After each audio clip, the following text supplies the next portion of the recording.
জমি পরিমাপ করার সহজ উপায় কি? ধরেন এটি একটি জমি। এই জমিনের মধ্যে কতটুকু জমি আছে, কত পরিমাণ জমি আছে তা কিভাবে আপনি বের করবেন? ধরেন এই জমিটির উত্তর বাহু হচ্ছে 120 ফুট। এটা হচ্ছে উত্তর উত্তর বাহু 120 ফুট। এই জমিনের দক্ষিণ বাহুতে আছে 120 ফুট।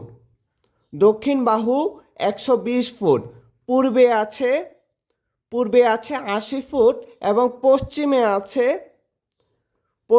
আছে 80 ফুট। এখন এই জমিটার মধ্যে কতটুকু জমি আমি পাবো তা আজকে আপনাদের দেখিয়ে দিব। আপনারাও আপনাদের নিজের জমি নিজেই পরিমাপ করতে পারবেন, কোনো সার্ভেয়ার বা আমিনের প্রয়োজন হবে না।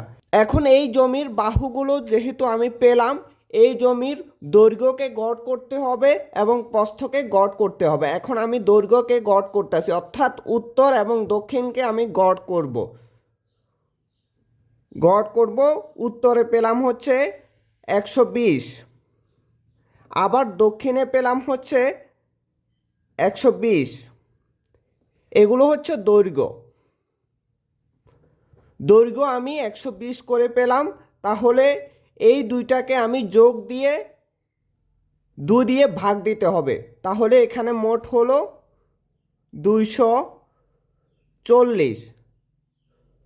এখন এই 240কে আবার আমাকে 2 দিয়ে ভাগ দিতে হবে। 2 দিয়ে ভাগ দেওয়ার কারণ এখানে দুইটি বাহুর মাপ নিয়েছি। এখন 2 দিয়ে ভাগ দিলে আমি আবার পাবো 120। এখন গড় দৈর্ঘ্য পেলাম 120। এখন গড় প্রস্থ নিব। গড় প্রস্থ এখানে হলো 80 যোগ পূর্বে পেলাম 80 ফুট, পশ্চিমে পেলাম 80 ফুট। এখন এই 80 আর 80 হয় হচ্ছে 160। এখন এই 160কে আমি 2 দিয়ে ভাগ দেব, যেহেতু দুইটি বাহুর মাপ নিলাম। তাহলে এখানে পাবো 80। এখন এই 120 আর 80 একসাথে গুণ দিব। তাহলে 120 গুণ 80 সমান সমান আমি এখন ক্ষেত্রফল পাবো। ক্ষেত্রফল 120 আর 80 এখন আমি গুণ দিব, 120 আর 80। তাহলে এখানে ক্ষেত্রফল আছে 9600 বর্গ ফুট। এখন এই 9600 বর্গ ফুটকে আমি 435.60 দ্বারা ভাগ দেব।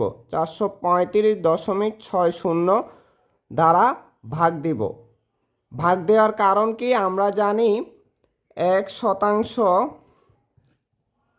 সমান 435.60 বর্গ ফুট।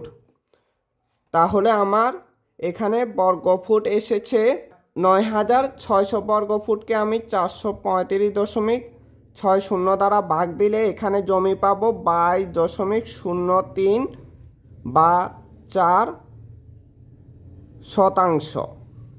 এভাবে আপনারা যে কোনো জমি আপনারা নিজেই পরিমাপ করতে পারবেন। আসসালামু আলাইকুম, দেখা হবে পরবর্তী কোনো ভিডিওতে।